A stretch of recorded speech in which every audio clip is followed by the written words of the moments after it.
नमस्कार. नयन्स रेसिपीमध्ये आपलं स्वागत आहे. आज आपण बनवणार आहोत झटपट होणारी फरसाणची भाजी.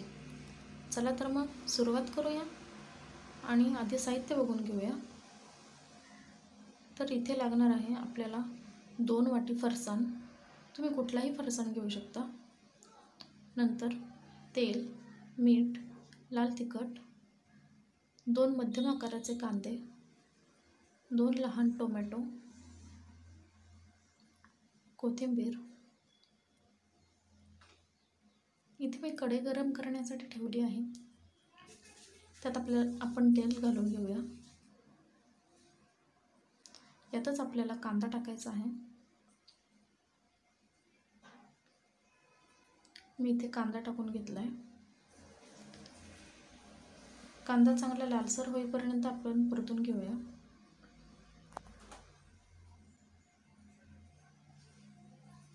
कांद्यातच आपण मीठ टाकून घेऊया,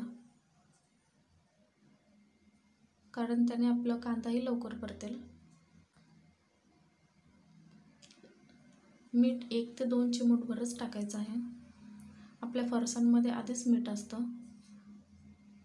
जास्त मीठ टाकली तर आपली भाजी खारट होईल, त्यामुळे मीठ थोडं बेतानेच टाकायचं आहे.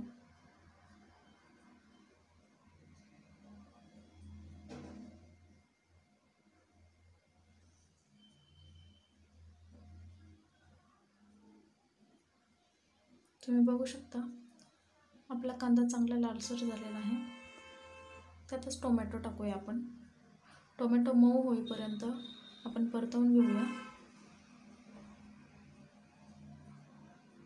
हे चांगलं हलवून घ्यायचं आहे.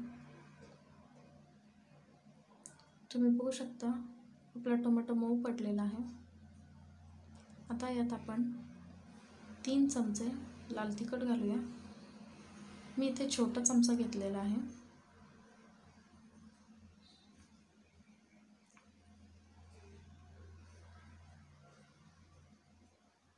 हे चांगलं हलवून घ्यायचं आहे. खूप झटपट 5 मिनिटातच होणारी रेसिपी आहे. आता हा फरसाण आपण यात टाकूया.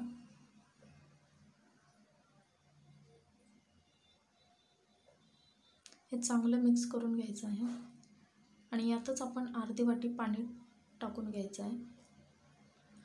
लक्षात ठेवा, पाणी जास्त झालं तर आपली भाजी एकदम मऊ पडू शकते आणि कमी टाकलं तर एकदम कोरडी फटफटेल. त्यामुळे मी इथे अर्धी वाटीच पाणी टाकलेलं आहे. पाणी त्यावर नुसतं शिंपडलं तरी चालेल.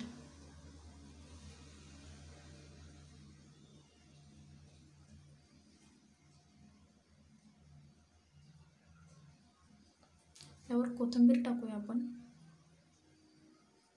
वा, तुम्ही बघू शकता किती सुंदर भाजी दिसते आपली.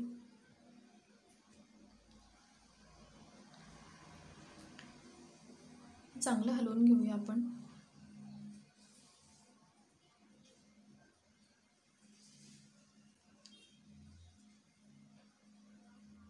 छोट्या मुलांना ही भाजी खूप आवडते. हे काढून घेऊया आपण एका सर्विंग प्लेटमध्ये. तुम्ही बघू शकता किती सुंदर भाजी दिसते आपली. खूप सोपी रेसिपी आहे. घरी ट्राय करा. रेसिपी आवडली तर लाईक करा, शेअर करा आणि चॅनलला सबस्क्राईब करा. थँक्यू.